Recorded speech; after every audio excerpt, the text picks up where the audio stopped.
세상은 날마다 새롭게 변한다. 질문자.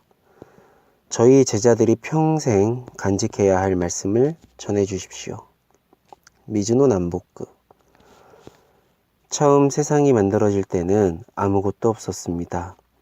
그 후에 음양의 기가 만들어지면서 사람이 생긴 것입니다. 그러므로 음양의 기가 근본이고 신체는 나중입니다. 그래서 관상이나 생김새를 먼저 논하는 것보다 기를 중심으로 인생을 논해야 합니다. 잘 살고 못 살고 오래 살고 빨리 죽는 일이 다 스스로 만드는 기운에서 생깁니다. 사람뿐 아니라 천지 만물이 다 이러한 기운을 근본으로 살아갑니다.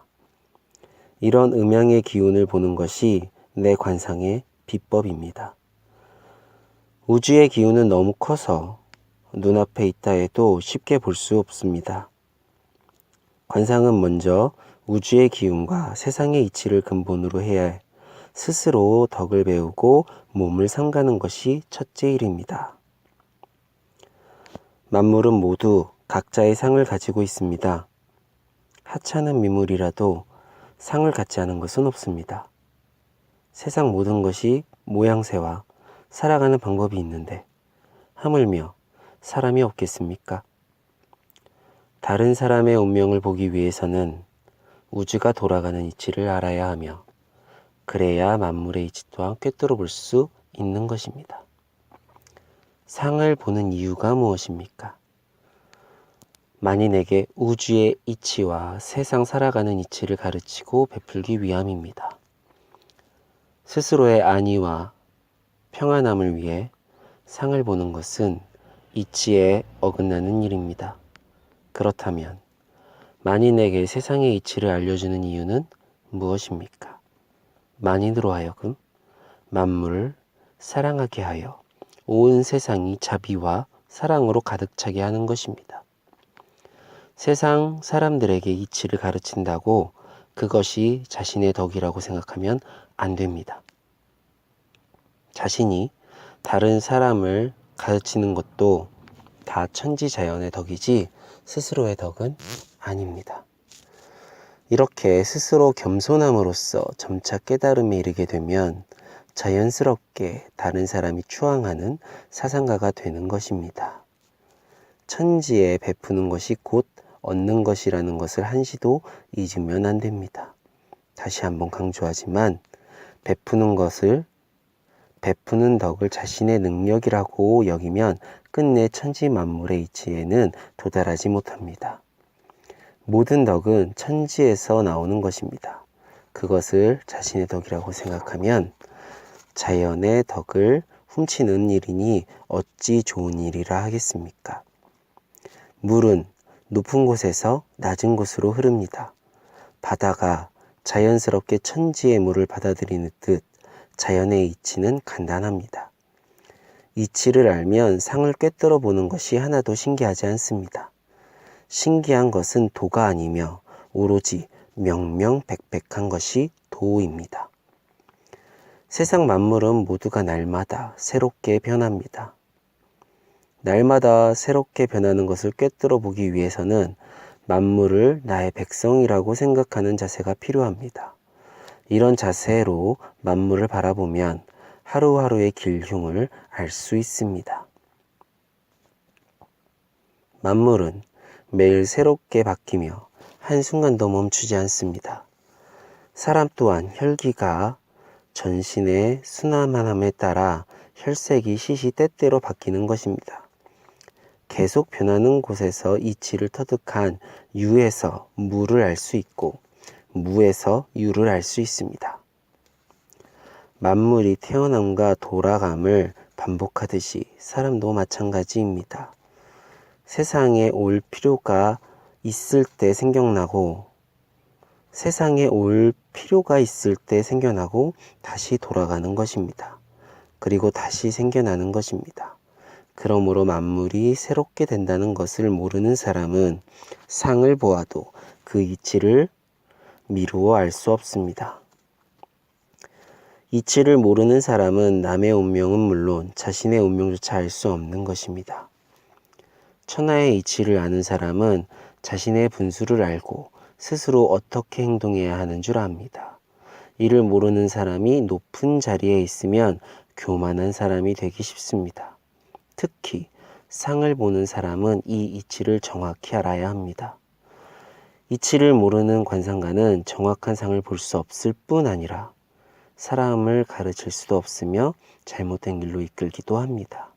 절제, 즉 스스로 멈출 줄 아는 것이 최고의 선이며 만물을 다스리는 근본 이치입니다.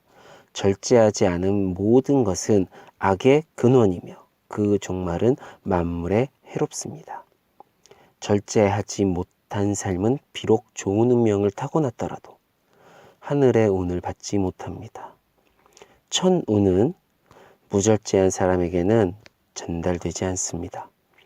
천운을 받으면 모든 것이 새롭게 되고 수신하기 쉬워집니다. 자연의 이치를 모르는 사람은 나무나 돌보다도 못한 사람입니다. 나의 상법의 비결은 오로지 절제를 첫째로 하여 하늘의 안목을 갖는 것을 목적으로 합니다. 제자가 많지만 이것을 제대로 아는 자는 극히 드물어 안타깝습니다. 가끔 알아듣는 제자가 있다 하더라도 스스로 이치를 가볍게 여겨 중도에서 물러나는 일도 많습니다.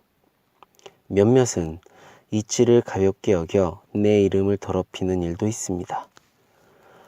앞으로는 새로운 제자를 받지 않을 것입니다.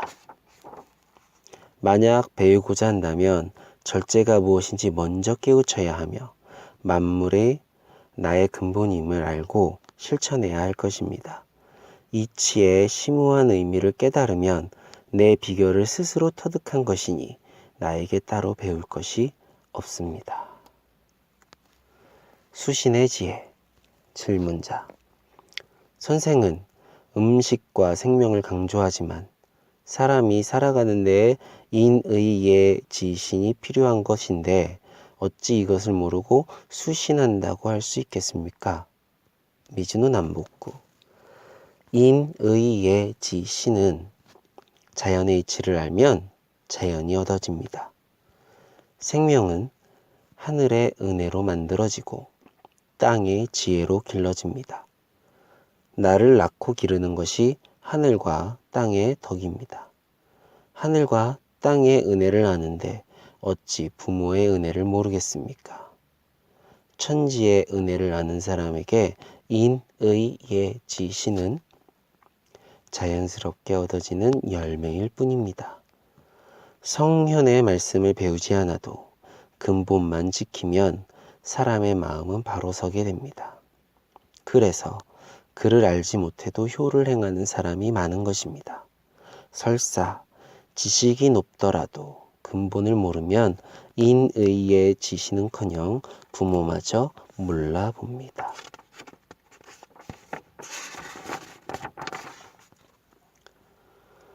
마음은 없어지지 않는다. 질문자.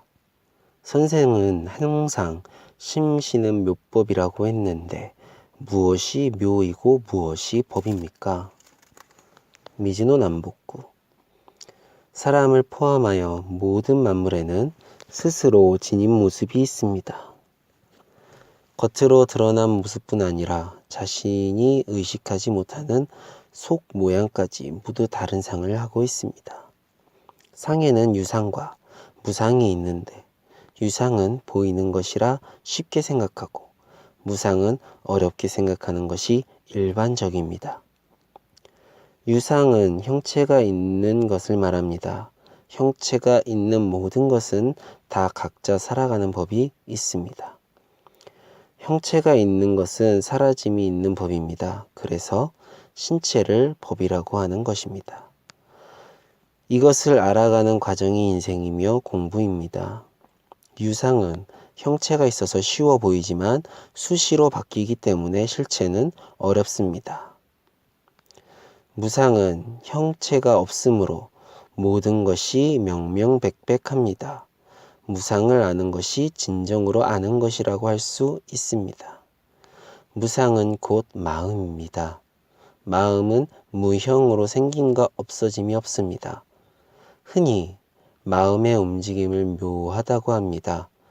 원래 우리의 본성은 미묘한 마음에서 시작해서 밖으로 그 형색을 드러내는 것이니 밖으로 그 형색을 드러내는 것이 이치입니다. 그리하여 심의 묘와 신의 법을 알게 되면 천지의 이치를 알 수 있는 것입니다. 묘법이란 이런 깊은 이치를 표현한 말입니다. 종교의 근본 원리는 같다. 질문자. 모든 종교가 완전하다면 한 가지만 있어도 될 텐데 왜 세상엔 여러 종교가 있습니까? 미즈노 남북구. 불교를 믿는다고 해서 자비만으로 다스릴 수 없고 유교를 믿는다고 해서 예만으로 백성을 다스릴 수는 없습니다. 나는 종교의 울타리가 있다고 생각하지 않습니다. 옳은 이치는 다 하나로 통합니다. 무릇 신은 천지에 가득하며 우리 마음속에도 계십니다. 바깥에 있는 신으로부터 영험한 기적이 나타나는 것이 아니라 다 내 안에 신이 함께할 따름입니다. 언제나 스스로 절제할 때 신의 모습이 드러납니다. 언제나 스스로 절제할 때 신은 모습을 드러냅니다. 아끼고 검소하며 만물을 헛되이 쓰지 않으면 항상 신과 함께하는 것입니다. 어떤 신이든 만물이 허비되어 버려지는 것을 좋아하지 않습니다. 그러므로 종교가 어떻든 스스로 삼가고 만물을 허비하지 않는 사람이 복을 받습니다. 종교 사원이나 사찰에는 재물이 모이는 경우가 많습니다. 흥하는 종교인들은 음욕을 삼가고 항상 조심하여 규칙을 엄격히 지키며 살아갑니다. 하고 싶은 일을 마음대로 하지 않는 절제가 천지에 퍼져 그 덕이 다시 돌아오기 때문입니다. 그 덕이 다시 돌아오기 때문에 큰 복을 받는 것입니다. 종교인 중에서도 호화로운 생활을 하며 만물을 함부로 낭비하는 사람은 자신의 영혼을 깨트리는 사람들이니 아무리 겉으로 아름답게 꾸며도 남들이 알아주지 않습니다.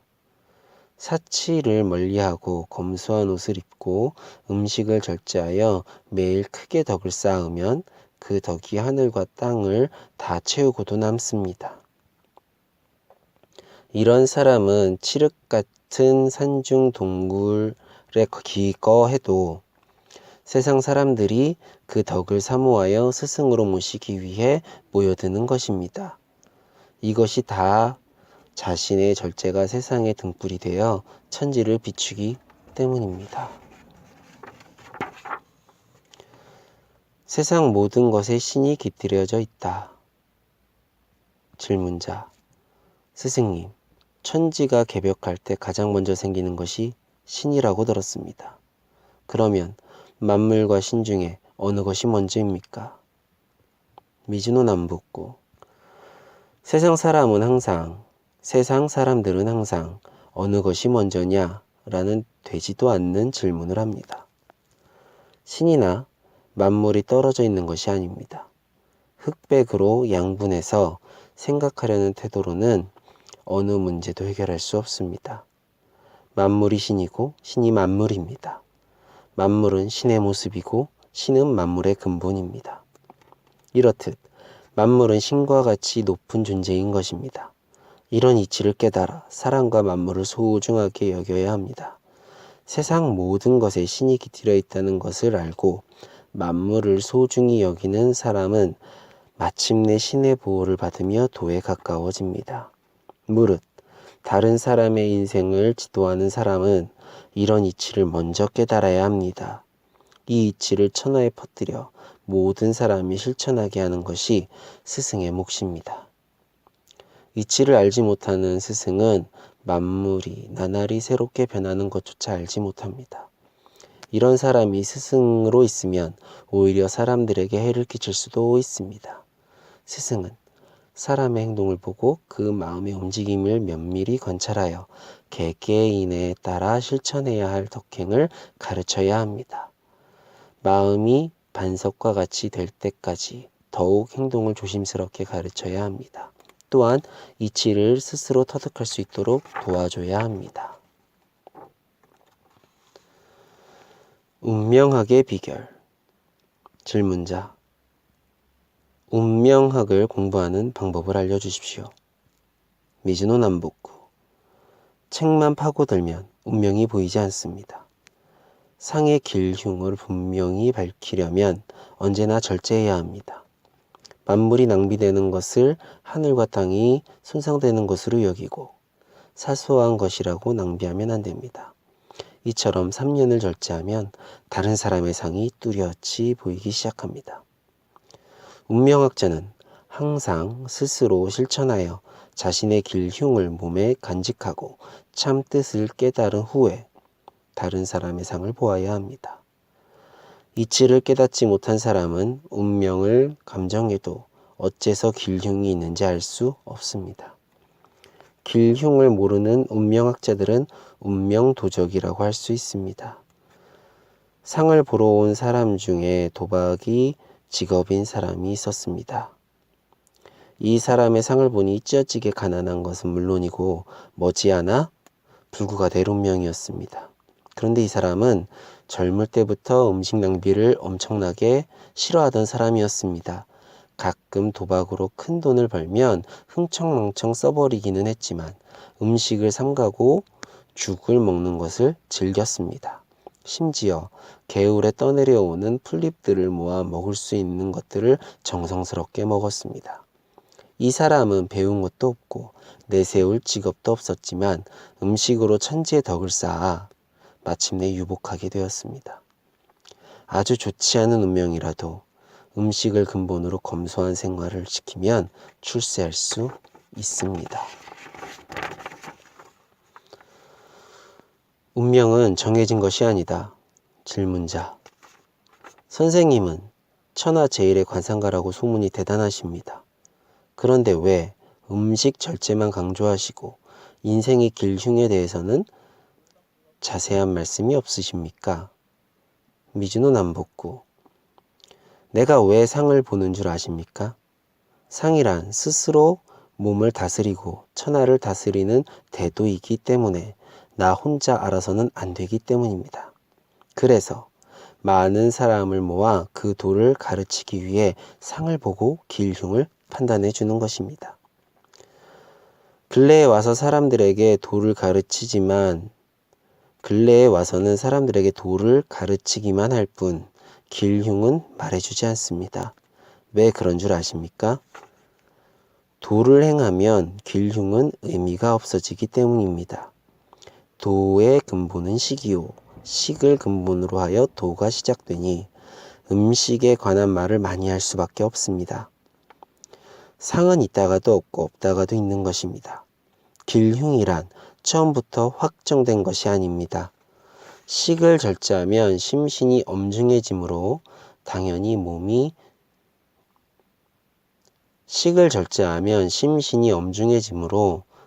몸과 천하를 다스릴 수 있는 근본이 섭니다. 천지의 이치를 깨닫고 그것을 근본으로 하여 길흉을 판단해야 합니다. 이치를 모르는 보통 사람들도 음식을 절제함에 따라 그 법칙을 하나둘 깨닫는 것을 많이 보았습니다. 천지의 이치가 마음속에 싹 틔우는 모습을 본 것입니다. 이치가 마음에 싹 트면 마음이 바르게 되어 몸이 자연스럽게 다스려집니다. 귀천을 떠나 식사를 절제하지 않고는 운명이 제대로 자리 잡기 힘들어집니다. 사람으로 태어나 만물의 법칙을 아는 것이 삶의 근본입니다. 그러나 알기만 해서는 아무것도 아닙니다. 행동으로 옮겨야만 합니다. 운명학의 근본도 식사 절제입니다. 식사를 절제하면 마음이 동요하지 않고 마음이 동요하지 않으면 그 법을 빨리 깨달을 수 있습니다. 천지에는 목, 화, 토, 금, 수의 오행과 오기가 있고 사람에는 인, 의, 예, 지, 신의 오상이 있어 만물은 모두가 그 쓰일 곳이 정해져 있습니다. 마음이 동요하는 사람은 자신이 어디에 쓰일지 알아챌 수 없습니다. 이것을 일컬어 격이 미치지 못한다 말합니다. 격에 미치지 못하는 사람을 격외라고 부릅니다. 격외의 사람은 사물의 이치에 어둡기 때문에 하늘로부터 받은 덕과 복을 줄이면서 살아갑니다. 식사가 무절제한 사람의 인생은 등불이 없이 칠흑 같은 밤길을 걷는 것과 마찬가지입니다. 그러니 기뻐해야 할 것도 시기요, 걱정해야 할 것도 시기입니다. 음식이 운명을 좌우한다. 질문자. 절제 중 으뜸은 무엇입니까? 미즈노 남북구. 내가 10수년 동안 관상 공부를 하고 운명을 감정하기 시작했을 때 처음에는 틀리는 것이 거의 없어 크게 자만했습니다. 하지만 시간이 지나면서 큰 괴로움이 생겼습니다. 당시에는 식사의 중요함을 모르고 상을 보았습니다. 그래서인지 가난할 운명이었는데도 부자가 되고 일찍 죽어야 할 사람이 오래 사는 것을 종종 보았습니다. 반대로 관상으로는 나중에 부자가 될 사람인데도 가난하게 되고 장수할 상을 가진 사람이 요절하는 것도 보았습니다. 운명학자로서 상이 틀리다는 것은 너무나 괴로운 일이었습니다.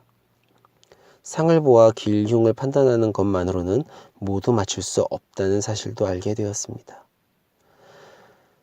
고단한 수행 끝에 길흉의 근본이 식사에 있음을 알게 되었습니다. 음식의 중요성을 깨달은 후에 식사의 절제 여부를 알아보고 그에 따라 평생의 길흉을 판단하니 만에 하나도 실수하는 일이 없었습니다. 수년간 사람들에게 일을 가르치고 가르침을 따르는 사람들에게 확인을 또한 많이 해보았습니다. 1년 뒤에 틀림없이 큰 화를 입어야 될 사람도 식사를 절제하면 반드시 화를 모면했으며 오히려 뜻하지 않은 좋은 일까지 생겼습니다. 또 평생 가난을 면치 못하는 불행한 운명을 갖고 있던 사람도 성공하고 세상에 널리 유명해지기까지 했습니다. 오랜 지병으로 절대 오래 살 수 없었던 사람도 음식으로 인해 장수하는 것을 헤아릴 수 없이 많이 봤습니다. 잘 살고 못 사는 것, 오래 살고 일찍 죽는 것 등은 물론 성공이나 출세 등도 모두 음식을 절제하는 것이 그 시작이며 끝입니다. 이를 깨달은 이후 사람들에게 이것을 권하기 위해 쌀밥을 먹지 않고 쌀에 들어간 떡조차 먹지 않은 생활을 해왔습니다. 다만 하루에 보리밥 3그릇으로 먹는 양을 정하고 술은 어렸을 때부터 대단히 좋아했지만 작은 잔 3잔으로 그 양을 정했습니다. 이렇게 정한 것은 다 나를 위함이 아니라 사람을 위해 내 식을 줄인 것입니다. 이렇게 정한 것은 다 나를 위함이 아니라 사람들을 위해 내 식을 줄인 것입니다. 세상에 큰 뜻을 펴고자 하는 사람이라면 단 하루만이라도 음식을 절제해 주시기 바랍니다.